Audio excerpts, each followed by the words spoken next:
Okay, Paul, must have been a pretty satisfying weekend for you overall. Yeah, it was a good performance, a good result. The lads seem to be walking around with a smile on the face at the minute. When you consider, you think probably a month back, 5th of August, getting ready for the season, you must be delighted at the progress that has been made in such a short time. Yeah, I think when you look at the week or so building into the season, some of the stuff that we had to put up with, some of the injuries we picked up, building into the season. I think the lads have come through a little bit of a sticky patch and starting to get results now. So yeah, I'm really pleased with it. And now it gets a little bit quiet, doesn't it? It's no more two matches a week for a fortnight. That gives a chance to take stock and do a bit more on the training field as well. Yeah, it's nice actually because you haven't got the intensity of the Saturday and the Tuesday. But I think at the minute, the lads would probably prefer Saturday and Tuesday, because they're chomping at the bit to play games. But now we got to be mindful of the fact that it's about getting the lads the adequate rest as well as the training. So yeah, we're just looking forward to the Newport game now. 12 points so far. That usually would be probably pretty good, but we've got two sides that have stormed away with it at the moment. Wrexham and Gateshead. Has that surprised you? It hasn't surprised me, but both sides are very good sides. I mean, we play Gateshead ourselves. Wrexham, reports are that they're an excellent side this season.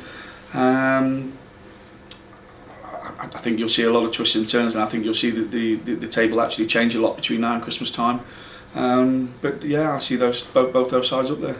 But one thing you wouldn't want to see change is where Mansfield are at the moment. You probably want to make it a little bit better, but it must have been satisfying opening up the non-league paper on Sunday morning and seeing Mansfield in 4th position. Yeah, it's always nice. I mean, you look at the bad times of these, in football when you're losing football matches, and you look at the table and you're not in the right position. It's not very nice. So it's nice to open the paper and see us in a healthy position. But like I say, now's the time now where we really do work even harder and put in better performances, to maintain where we are and to even improve it. What will you be doing this week? Because there's not a lot you can do with loans or transfers. Is it just basically concentrating on the off the field matters this week?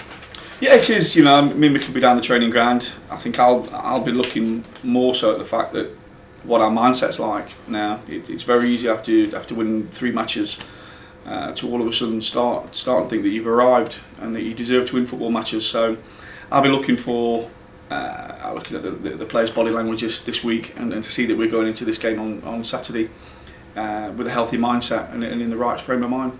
How do you keep the fringe players happy at this moment in time? I suppose it's easier when you're winning, isn't it, to keep them happy?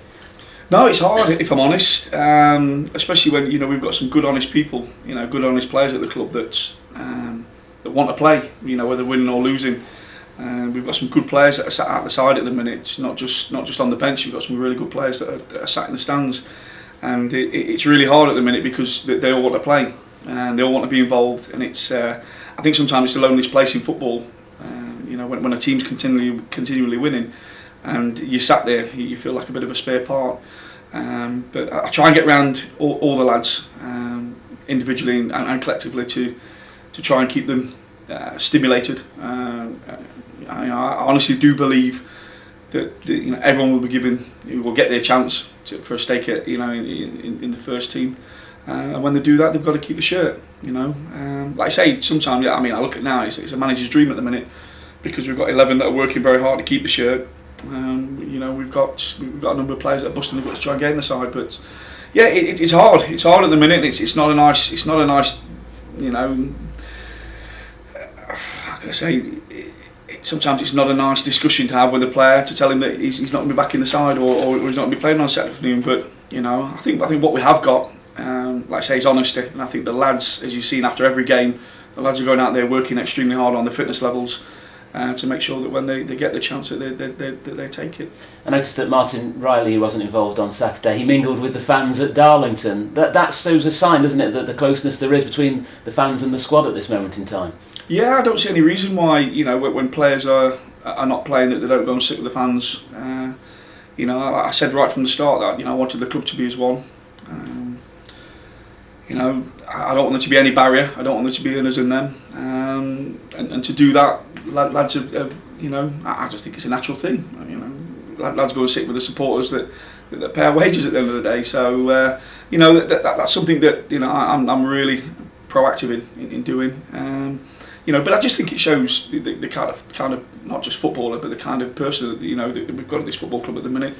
They're working really hard for the supporters in the club, and the players are. And you know, I can't think of one of them that won't go and have a quick drink and a chat with, you know, supporters after the game. Right, on to Tom Naylor now. Anything going to be happening with him this week? He's training with the Championship club this week. So, you know, this morning he'll be training with them till Friday. You know, and then we'll assess after Friday, you know, what the scenario is. He's due at a Premiership club next Monday, so in a 2-week spell, we'll have a better understanding about where we are with him. So you mentioned a Championship club, so this is a third club that's come in now for him, is it, or expressed an interest? Yes, it was a club that came in very, very late in the day at the end of last week. Very, very positive. You know, like I said, you know, I've had that many people that you know, and differences of opinion that you know, regarding Tom. You know, I think just for the record, you know, we're not trying to push Tom out the back door. In fact, there's nothing could be further from the truth. You know, I've said time and time again that, you know, we want to keep our best players. Tom comes into that category. You know, we've not actively pushed him out there to try and sell him. You know, clubs have just noticed that he's a good player. You know, there's been a lot of interest shown in him, and I don't think that's just from this season. I think it was last season as well. And you know, we've got to do things right now. I've always said that, you know, it's part and parcel at any level of football. You know, unless you're Manchester United, that your better players are going to be looked at and going to be, you're going to trust bigger clubs. So as long as, you know, if Tom goes and does his thing, and you know, the clubs in question go about things the right way, and this club's compensated, then you know, Tom will be moving on. If he doesn't, you know, I'll be the happiest man in the world, because, you know, Tom Naylor will stay a Mansfield Town player, and he'll be part of what we're trying to achieve. What was your last words to him before he left this week? I just wished him good luck. You know, he's a cracking lad. He's a manager's dream, to be fair, because he just gets on with his job. Everything you do, everything you tell him in training, and he's such an honest kid that you want to see people. You know, I want to be looking back, you know, on both scenarios and saying, help this club get to where we want to get, or the kid's plying his trade in a high league and doing really well for himself. You know, you just want like good people to achieve things in life, and he's a good person. What about injury-wise?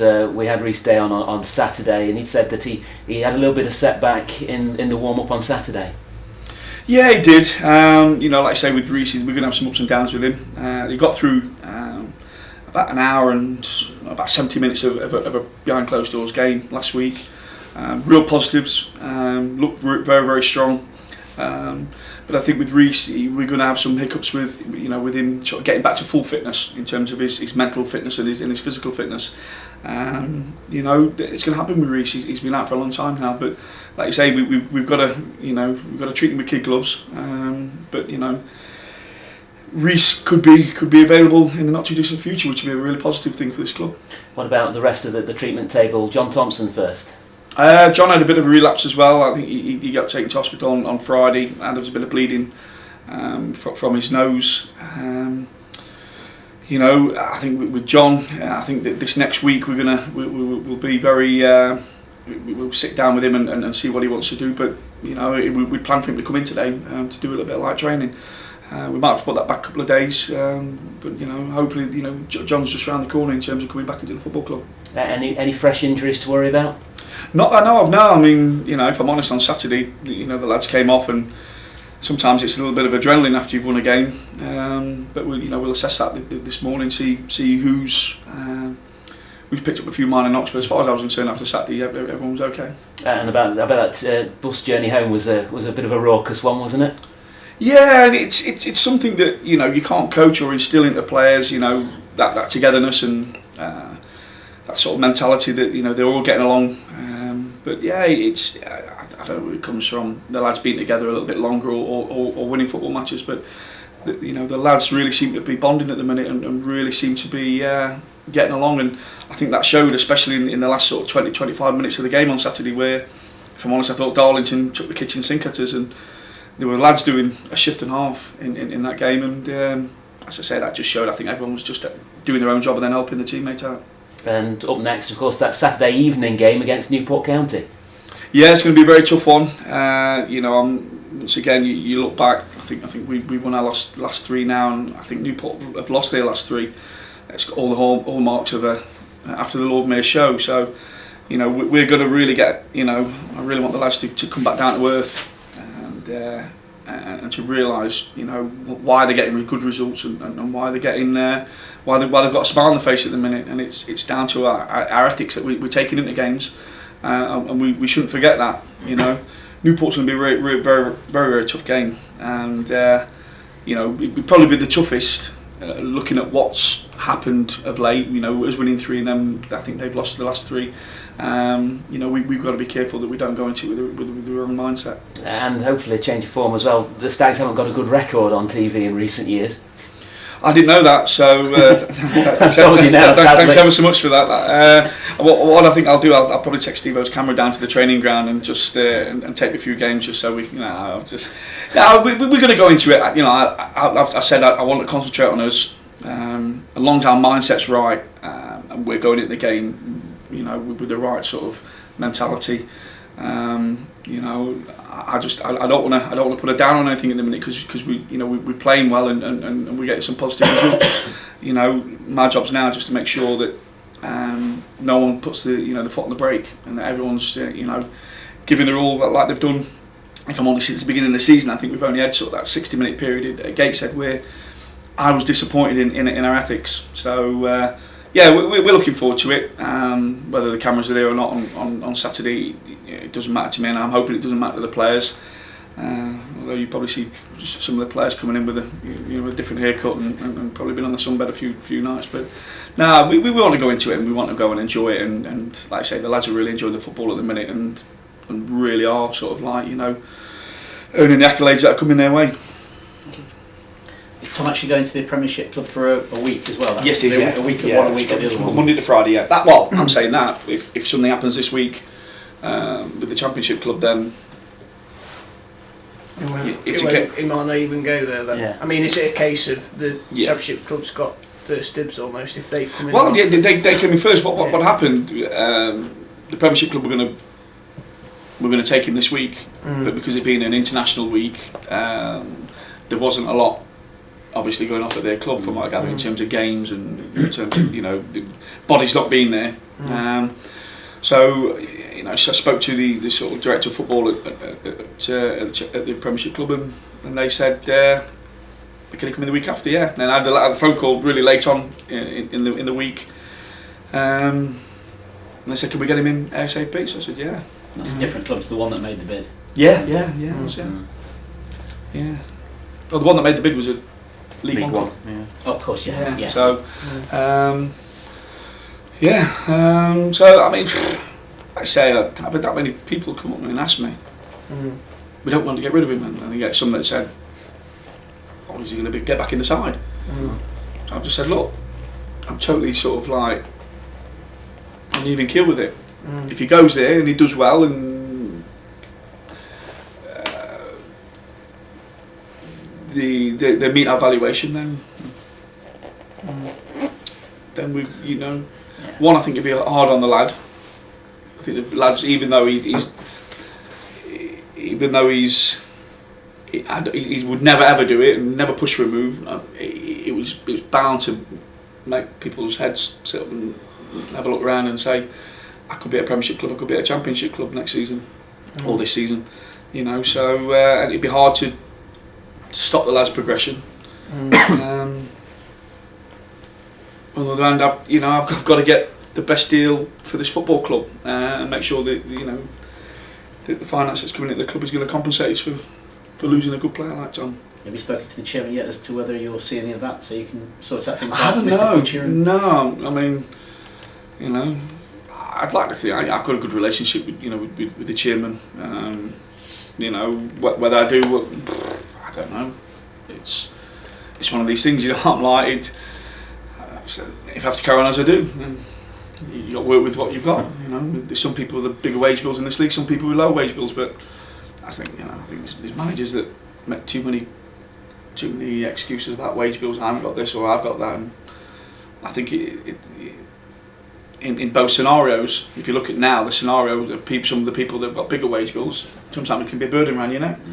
And yet some people with a low wage bill, sometimes it can be a motivational tool against the other clubs. So yeah, you know, you'd like to think that, I'd like to think that there'd be some money coming back from it so we could invest.